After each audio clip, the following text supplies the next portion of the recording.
পরের দিন সকালে আমরা সবাই মিলে চলে আসছিলাম বাড়িতে। এই মুহূর্তে দাঁড়িয়ে দিদি যে ব্যাগে কি খুঁজছিল দিদিই জানে। এরই মধ্যে ট্রেন চলে আসাতে আমরা সবাই মিলে ট্রেনে উঠে পড়েছিলাম। প্রথমের দিকে ট্রেনে জায়গা না থাকলেও কিছুক্ষণ ওয়েট করার পর আমরা সবাই জায়গা পেয়ে গিয়েছিলাম। আর এদিকে চলছিল মামা ভাগ্নের দুষ্টুমি।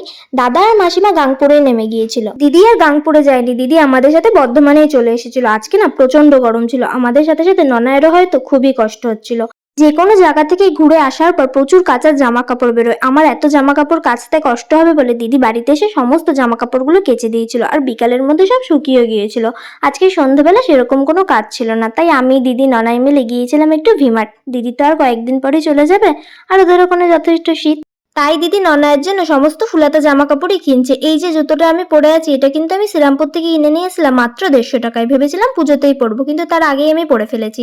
এই ব্যাগটাও কিন্তু আমার নতুন, তোমরা কিন্তু এটা আগেও দেখেছো। আর এই খ্যাপাকে দেখো, মায়ের ফোনটা ছুঁড়ে ফেলেছে, আবার কেউ তুলছে না দেখে নিজেই তুলে নিয়েছে।